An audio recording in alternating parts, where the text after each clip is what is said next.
नमस्कार दोस्तों, स्वागत है आप सभी का हमारे YouTube चैनल इजी कंपटीशन पर।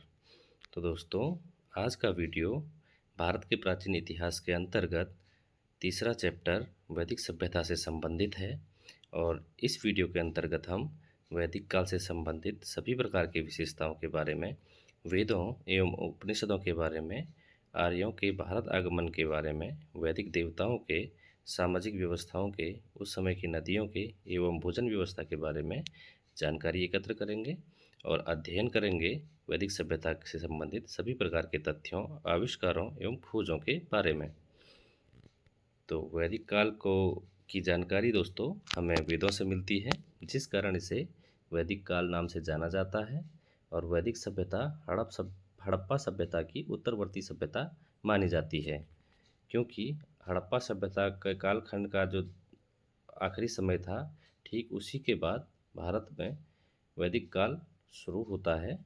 और इस सभ्यता को आर्यों की सभ्यता भी कहा जाता है, क्योंकि भारत में जो आर्यों का आगमन था वो इसी कालखंड में हुआ था। तो वैदिक सभ्यता का समय हम देख लेते हैं। तो दोस्तों, वैदिक सभ्यता का समय 1500 से 600 ईसा पूर्व तक माना जाता है। वैदिक सभ्यता को मुख्यतः अध्ययन की दृष्टि से दो कालखंडों में विभक्त किया गया है। इसके अंतर्गत पहला कालखंड है पूर्व वैदिक काल, जो कि 1500 से 1000 ईसा पूर्व तक माना जाता है। इस कालखंड की जानकारियाँ हमें ऋग्वेद से प्राप्त होने के कारण इस कालखंड को ऋग्वैदिक काल भी कहते हैं, क्योंकि ऋग्वेद वेदों में सबसे पुराना वेद है दोस्तों। और दूसरा कालखंड है उत्तर वैदिक काल, जो कि 1000 से 600 ईसा पूर्व तक माना जाता है। इस कालखंड की जानकारी हमें यजुर्वेद, सामवेद और अथर्ववेद से प्राप्त होती है। ठीक है दोस्तों, तो अध्ययन की दृष्टि से और इतिहास को बेहतर तरीके से समझने की दृष्टि से वैदिक सभ्यता को, वैदिक कालखंड को दो भागों में पूर्व वैदिक और उत्तर वैदिक काल में विभक्त किया गया है। तो वैदिक काल के अंतर्गत भारत में आर्यों के आगमन की हम चर्चा करते हैं। तो भारत में आर्यों का आगमन वैदिक काल में हुआ था, जैसे कि हमने पहले भी देखा। आर्य सर्वप्रथम अफगानिस्तान तथा पंजाब में आकर बसे थे। कहाँ आकर बसे थे? सर्वप्रथम अफगानिस्तान एवं पंजाब में आकर। अच्छा, आर्यों की सभ्यता एक ग्रामीण सभ्यता थी दोस्तों, यह महत्वपूर्ण है और इसमें कंफ्यूज नहीं होना है। जो वैदिक काल में आर्य जो आए थे, उन आर्यों की जो सभ्यता थी वह ग्रामीण सभ्यता थी, और जो सिंधु घाटी सभ्यता थी वह शहरी सभ्यता थी, नगरीय सभ्यता थी, है ना। और आर्यों की जो भाषा थी वह संस्कृत थी, और आर्य शब्द भी संस्कृत का ही शब्द है, जिसको हिंदी में श्रेष्ठ कहते हैं, अर्थात आर्य शब्द का अर्थ श्रेष्ठ होता है। आर्यों के मूल निवास के बारे में कुछ कथन है दोस्तों। तो दयानंद सरस्वती के अनुसार आर्य तिब्बत से आए थे, अर्थात इनका मूल तिब्बत था। बाल गंगाधर तिलक के अनुसार आर्य उत्तरी ध्रुव से आए थे, अर्थात इनका जो मूल स्थान था वो उत्तरी ध्रुव था।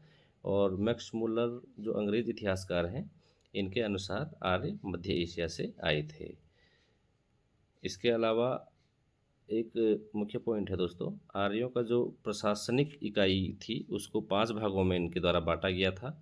इसमें सबसे छोटा कुल होता था, उसके बाद ग्राम होता था, उसके बाद विश्व होता था, उसके बाद जन होता था, और उसके बाद राष्ट्र होता था। अर्थात जो प्रशासनिक इकाई थी आर्यों की, उसमें जो सबसे बड़ा था वो राष्ट्र था, और जो सबसे छोटी इकाई थी वह कुल हुआ करती थी।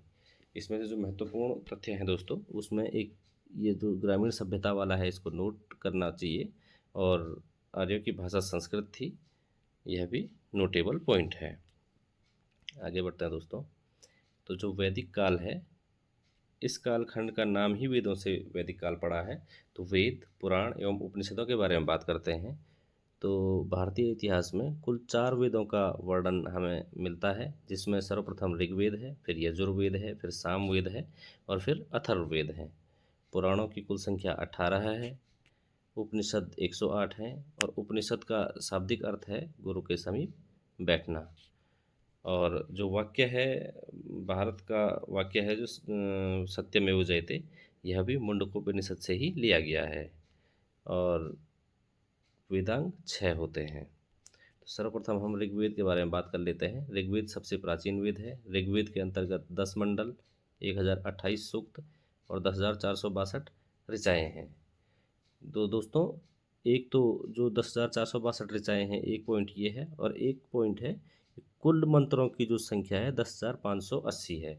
अर्थात क्वेश्चन अगर बनता है कि ऋग्वेद के में कुल कितने मंत्र हैं, तो 10,580 मंत्र हैं। लेकिन इसमें 118 मंत्र हैं, इनको दोहराया गया है, अर्थात इनको 2 बार लिखा गया है, जबकि मूल मंत्रों की जो संख्या है वो 10,462 है। अर्थात मूल मंत्र कितने हैं? 10,462 हैं। कुल मंत्र कितने हैं? 10,580 हैं। तो यदि कुल मंत्र पूछे जाएँ तो 10,580 होंगे, और मूल मंत्र पूछे जाएँ तो 10,462 होंगे। ऋग्वेद प्रार्थनाओं और स्तोत्र का संचय इसमें किया गया है। गायत्री मंत्र ऋग्वेद के तीसरे मंडल में लिखित है। ऋग्वेद के अनुसार सरस्वती को सबसे पवित्र नदी माना गया है। यह इसमें कन्फ्यूज नहीं होना है दोस्तों। वर्तमान में हम गंगा नदी को सबसे पवित्र नदी के रूप में जानते हैं, लेकिन ऋग्वेद के अनुसार सरस्वती नदी सबसे पवित्र नदी मानी गई है। और ऋग्वेद में गंगा नदी का नाम 1 बार आया है, यमुना नदी का नाम 3 बार आया है, और सर्वाधिक उल्लेख सिंधु नदी का ऋग्वेद में किया गया है। अर्थात सर्वाधिक बार जो नाम लिया गया है, जो नाम लिखा गया है ऋग्वेद के अंतर्गत, वो सिंधु नदी का लिखा गया है। आगे बढ़ते हैं, यजुर्वेद के बारे में बात करते हैं।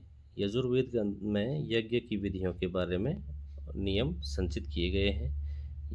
इसके अंतर्गत बलिदान विधि को भी वर्णित किया गया है।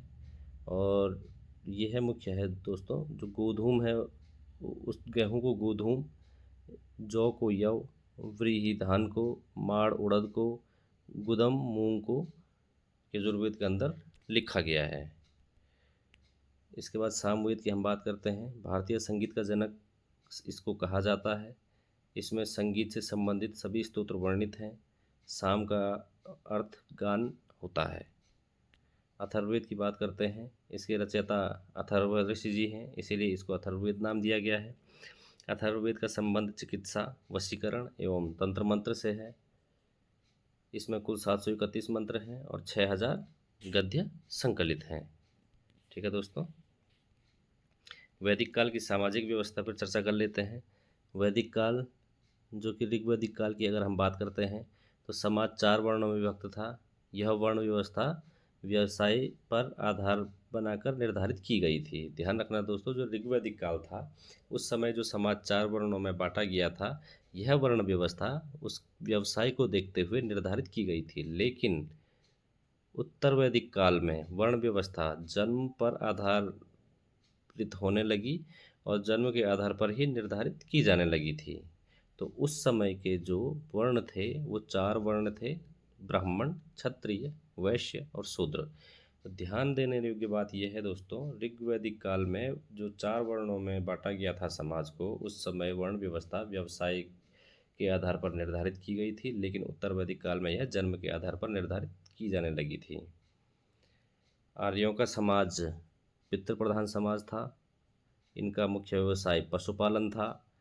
प्रिय पशु घोड़ा था। ध्यान रखना दोस्तों, प्रिय पशु घोड़ा था, गाय नहीं, जबकि गाय को अधन्या अर्थात नहीं मारने योग्य पशु घोषित किया गया था। आर्यों ने लोहे की खोज की थी।